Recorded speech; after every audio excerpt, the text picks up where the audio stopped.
You think you know power until a woman in pearls and a clipboard decides your grandpa's bridge is an eyesore that has to die. Then you watch her smile while the machine rips it apart and realize she just handed you the keys to her whole kingdom's destruction. Pinehaven Lake Estates sits tucked in the rugged foothills of western Montana like a postcard nobody's allowed to touch without permission. Crystal water, million-dollar log homes, private docks gleaming under the pines. On paper it's paradise. In reality, it's a pressure cooker run by Vicky Langford, the HOA president who treats bylaws like holy scripture and neighbors like peasants who forgot to pay tribute. Vicky smiles like a realtor closing a deal, but her eyes count every blade of grass that's half an inch too tall. She quotes community standards, the way other people breathe. Ethan Sawyer wasn't looking for a fight. 43 calloused hands, flannel shirts that had seen better decades. He lived quiet on the 20 acres his grandfather deeded to him outright back in 1958. That included the covered wooden bridge Grandpa Sawyer built with his own 2 hands across the inlet creek, and the upstream diversion dam that fed the entire lake from the mountain snowmelt. Ethan kept the dam maintained, filed every state water rights report, paid every tax. He didn't bother the HOA. The HOA, however, had decided his rustic eyesore bridge blocked their vision of a seamless luxury waterfront loop for the new resort development they were quietly pushing. First came the polite letters on thick cream paper. Dear Mr. Sawyer, your structure fails Aesthetic Guidelines Section 4.2. Please remove or face daily fines of $250. Ethan called her office. Vicky picked up on the second ring, voice syrupy. Ethan, honey, we're just protecting everyone's investment. That bridge looks like it belongs on a postcard from 1950. Think of the property values. He answered calm, almost gentle. Vicky, check the recorded deed at the county clerk. Bridge and dam are private property, never brought under HOA covenants. You've got no jurisdiction. She laughed like he'd told a cute joke. Sweetheart, jurisdiction is what the board says it is.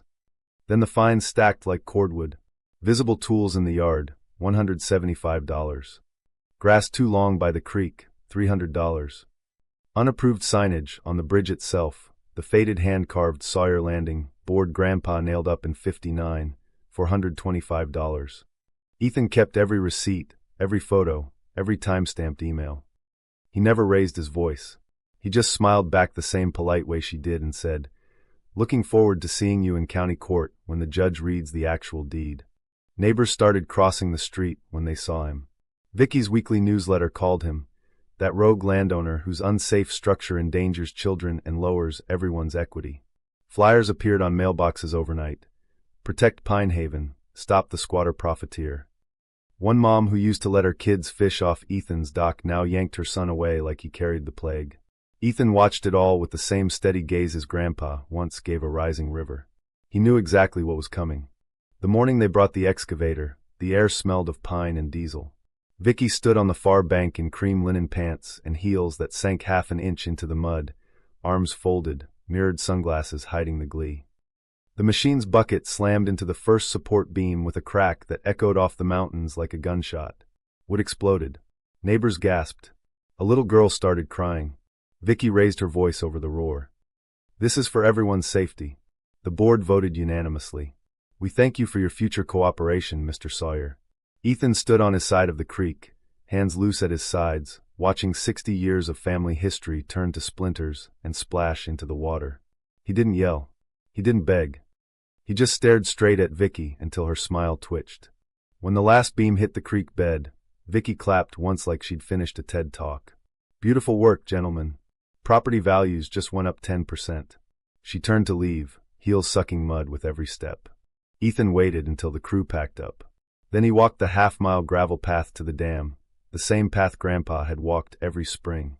The big iron wheel was cool under his palms. He'd oiled it last week.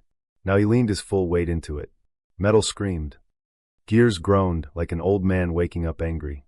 Water thundered through the open sluice gates, white and furious, racing downstream. At first nobody noticed. Then the lake level began to drop. Inches at first, then feet. Docks that had floated proud yesterday now hung in the air like broken teeth. Luxury pontoon boats tilted sideways, hulls grinding into fresh mud. Brand new waterfront patios that Vicky had personally approved for the resort expansion sat 6 feet above the new shoreline, their support posts sticking out like bones. Vicky's own vacation home, purchased with a suspiciously large HOA consulting fee, had its infinity edge pool draining straight into the muck. She came running down the path in those same ruined heels, hair coming loose, screaming into her phone. "He's destroying the lake. Arrest him. This is terrorism." Ethan kept turning the wheel, slow and steady, like turning the page of a book he'd read 1,000 times. When Vicky reached him, face redder than the stop sign she loved fining people for fading paint, he finally spoke. Section 12.7 of your own bylaws, Vicky. Any alteration to water features must be approved by the board. You approved my dam maintenance reports every quarter for 3 years. Means you knew exactly who controlled the water. You just forgot to read the part where the deed says it's mine. County water rights officers arrived within the hour, because Ethan had called them the second the first beam cracked.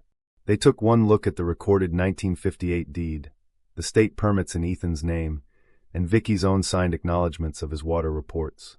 One inspector actually laughed out loud. "Ma'am, you can't condemn a man's bridge on his private land and then cry when he exercises his legal water rights. That's not how any of this works." By noon the shoreline looked like a shipwreck yard. $1-million speedboats lay tilted in the mud like dying whales. Investors who'd poured cash into Vicky's secret resort partnership stood in Italian loafers that were no longer Italian loafer-friendly. Phones filmed everything. The local news drone buzzed overhead. Vicky tried one last time, voice cracking. "This is sabotage. He's a danger to the community." Ethan wiped his hands on his jeans and said the line that would end up on every local meme for months. "I didn't lower the lake, Vicky. Your greed did. I just stopped holding it back." The state attorney general's office opened an investigation the same afternoon. Turns out Vicky had been siphoning HOA maintenance dues into her personal resort LLC, falsifying water level reports to keep investors happy, and pressuring board members with threats of their own fines if they didn't play along. The same safety inspectors she'd hired to condemn Ethan's bridge had been paid under the table. Handcuffs clicked around her wrists right there on the muddy bank, while her $1.4 million dream dissolved into literal quicksand. The last thing the cameras caught was Vicky's perfect blonde bun finally coming undone, as she was walked past the stranded yachts she'd promised would make everyone rich. 3 weeks later the neighborhood held an emergency vote. No more HOA. No more clipboard rain. Just neighbors who finally remembered how to talk to each other without looking over their shoulders. They showed up at Ethan's place the next Saturday with tool belts and coolers. Frank, the retired Marine, brought his welding rig. The same mom who had yanked her kid away now handed Ethan a tray of fresh cinnamon rolls and whispered, "I'm so sorry." By sunset the new bridge was already framed, stronger, wider, with room for everyone. This one belonged to all of them. Ethan stood on the dam that evening, listening to the water settle back to its proper level. The lake rose slow and forgiving, covering the scars, washing the mud away. He thought about Grandpa's old saying carved into the journal he still kept. Water don't forget who respects it, and it sure as hell don't forget who tries to steal it. True or false? The real abuser of power was the man who used his legal rights to protect what was his, or the HOA Karen who hid behind community standards while trying to steal an entire lake.